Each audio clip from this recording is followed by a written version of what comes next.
পড়ার বিষয় পক্ষ থেকে বলছি, তোমরা যারা ক্লাস 11-এ পড়ো সেকেন্ড সেমিস্টারে এবং তোমাদের যাদের পল সায়েন্স আছে তাদের জন্য আমরা পড়ার বিষয় পক্ষ থেকে একটি খুব গুরুত্বপূর্ণ ভিডিও নিয়ে এসেছি।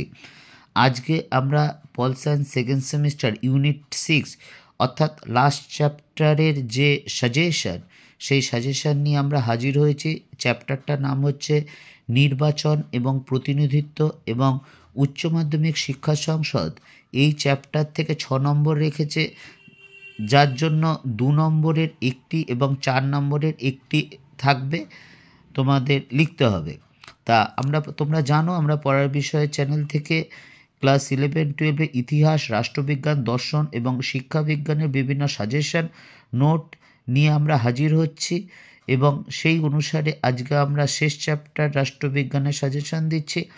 এরপর আমরা এই 4টে সাবজেক্টেরই আমরা একটা অল ওভার সাজেশান দেবো, অর্থাৎ যে তোমাদের 40 নম্বরের একটা ফাইনাল সাজেশান দেব, যে সাজেশান থেকে তোমরা কিন্তু আশা করি তোমরা পরীক্ষায় অবশ্যই কমন পাবে। তা চলো আর কথা না বাড়িয়ে আমরা আরেকটা কথা, তোমরা জানো যে উচ্চ মাধ্যমিক শিক্ষা সংসদ এই সেকেন্ড সেমিস্টারের রুটিন অনেক দিন আগেই দিয়ে দিয়েছে এবং সেকেন্ড সেমিস্টারের রাষ্ট্রবিজ্ঞানের পরীক্ষাটা 17ই মার্চ 2025 সালে হবে, দুপুর 2টো থেকে দুপুর 4টে, অর্থাৎ আর মাত্র 2 মাসেরও কম বাকি কিন্তু সময় আছে। 2 মাসের থেকেও কম সময় আছে, কাজে এখন থেকে ভালো করে পড়ো এবং আমাদের এই সাজেশনটা ফলো করলে আশা করি তোমরা পরীক্ষায় অবশ্যই কমন পাবে। দীর্ঘ 23-24 বছর শিক্ষকতার অভিজ্ঞতা থেকে এই সাজেশানগুলো করা এবং আমরা এর পূর্বে যে সাজেশান দিয়েছি সেই সাজেশানগুলোর সাথে প্রশ্ন মিলিয়ে দেখো কী পরিমাণ কমন এসে, তাহলেই তোমাদের বিশ্বাস করবে। অবশ্যই তোমাদের যাচাই করে নেওয়া উচিত। যাই হোক, কথা না বাড়িয়ে আমরা শুরু করি। দেখো এই প্রশ্নগুলো খুব গুরুত্বপূর্ণ। তা প্রথম প্রশ্ন, first past the post system, এটা সংক্ষেপে বলে FPTP, এর ধারণা দাও বা কাকে বলে। পরের প্রশ্ন, FPTP পদ্ধতির সুবিধাগুলি আলোচনা করো। 3 নম্বর প্রশ্ন, ভারতের নির্বাচন কমিশনের কার্যাবলী আলোচনা করো।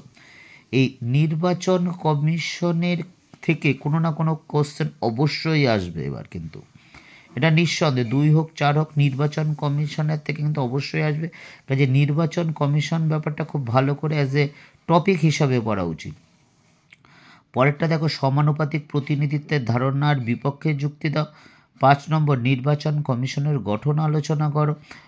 6 নম্বর, ফার্স্ট পাস্ট দ্য পোস্ট ব্যবস্থা উদ্ভবের কারণ। 7 নম্বর, ফার্স্ট পাস্ট দ্য পোস্ট বা সাধারণ সংখ্যাগরিষ্ঠ পদ্ধতি দুটি সুবিধা ও অসুবিধা আলোচনা করো। এবং 8 নম্বর তথা শেষ প্রশ্ন, নির্বাচন কমিশনের কাজের সীমাবদ্ধতা আলোচনা করো। এই নির্বাচন কমিশন আর first past the post system, এই দুটো থেকে কিছু না কিছু কোশ্চেন 4 বা 2 কিন্তু অবশ্যই আসবে। কাজে এই দুটি সংক্রান্ত কিন্তু তোমরা প্রশ্নগুলো অবশ্যই ভালো করে পড়বে। তা চলো এবার আমরা 2 মার্কসের যেগুলো পড়বে সেগুলো আমরা আলোচনা করি। সাধারণভাবে 2 নম্বরে সাজেশন করা একটু খুবই টাফ এবং একটা বড় চ্যাপ্টার, কিন্তু তবুও আমরা এই কোশ্চেনগুলো রেখেছি। বিশেষ করে প্রথম 8টা কোশ্চেন তোমরা কিন্তু খুব ভালো করে পড়বে। এর মধ্যে থেকে 2 নম্বর আসার সম্ভাবনা কিন্তু আছে, আমি আসবেই কিন্তু এক্ষেত্রে বলতে পারছি না, কারণ অনেক কোশ্চেন আছে। এবং তোমরা জানো তোমরা যে স্কুলে পড়ো সেই স্কুলে যিনি শ্রদ্ধেয় শিক্ষক শিক্ষিকাগণ আছেন, যিনি তোমাদের রাষ্ট্রবিজ্ঞান পড়ান, তিনি প্রশ্ন করবেন। কাজেই বিভিন্ন সব স্কুলের কোশ্চেন অবশ্যই এক হবে না, তবে এটা বলতে পারি এই কোশ্চেনগুলো পড়লে কিন্তু তোমরা কমন পাওয়ার সম্ভাবনা কিন্তু অনেকটাই বেড়ে যাবে। তা প্রথম প্রশ্ন 2 নম্বরে দেখো, first past the post system কাকে বলে অর্থাৎ সংজ্ঞা। 2 নম্বর, ভারতের মুখ্য নির্বাচন কমিশনের স্বাধীনতা ও নিরপেক্ষতা রক্ষার দুটি ব্যবস্থা লেখো। 3 নম্বর, মুখ্য নির্বাচন কমিশনের অপসারণ পদ্ধতি আলোচনা করো। দেখো সেই নির্বাচন কমিশন বা first past the post system বা ওই FPTP, এই দুটোর মধ্যে কিন্তু সবই কোশ্চেন আছে প্রায়। 4 নম্বর কোশ্চেন দেখো, ভারতের নির্বাচন কমিশনের বিচার সংক্রান্ত কার্যাবলী আলোচনা করো। 5 নম্বর, first past the post system বা সাধারণ সংখ্যাগরিষ্ঠ পদ্ধতির দুটি বৈশিষ্ট্য লেখো। পরের প্রশ্ন দেখো, নির্বাচন কমিশনের দুটি সীমাবদ্ধতা লেখো। তারপর 6 নম্বর কোশ্চেনটা দেখো, নির্বাচন কমিশনের দুটি সীমাবদ্ধতা লেখো। 7 নম্বরটা একটু ডবল হয়ে গেছে, যাই হোক এর জন্য 8 নম্বরটা আসছে, মানে হিসাব মতো 7 নম্বর। সমানুপাতিক প্রতিনিধিত্ব বলতে কী বোঝো? 9 নম্বর হেয়ার পদ্ধতি কাকে বলে? 10 নম্বর সমানুপাতিক প্রতিনিধিত্বের পক্ষে দুটি যুক্তি দাও। তারপর নাম্বার সমানুপাতিক প্রতিনিধিত্বের বিপক্ষে যুক্তি দাও। এই বিপক্ষের যুক্তিটা দেখবে তোমাদের 4 নম্বরেও আছে। 12 নম্বর সার্বিক প্রাপ্তবয়স্কের ভোটাধিকার বলতে কী বোঝো? 13 নোটা শব্দের অর্থ লেখো। 14 ডাক ব্যালট বা পোস্টাল ব্যালট কি?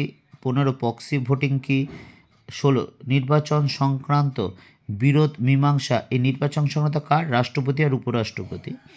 বিরোধ সংক্রান্ত দায়িত্ব কার উপর দেওয়া হয়েছে? এবং লাস্ট কোশ্চেন 17 নম্বর নির্বাচনী আচরণবিধি বা কোড অফ কন্ডাক্ট কি?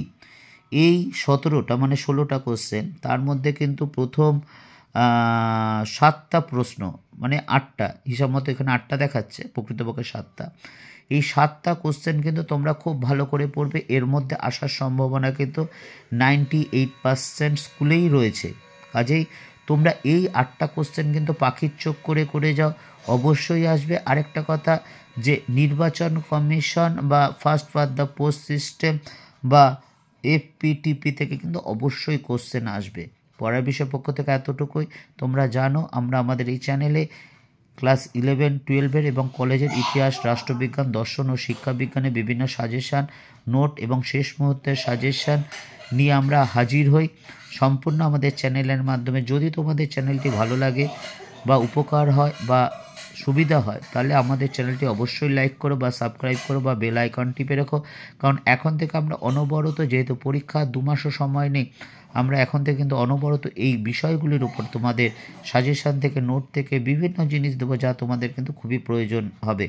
পড়ার বিষয় পক্ষ থেকে এতটুকুই। অগ্রিম শুভেচ্ছা রইল। সেকেন্ড সেমিস্টার শুধু না, সার্বিকভাবে উচ্চ মাধ্যমিক পরীক্ষা তোমাদের খুব খুব ভালো হবে। নিজের উপর বিশ্বাস রাখো, ভালো করে পড়াশোনা করো, জীবনে সাফল্য অনিবার্য।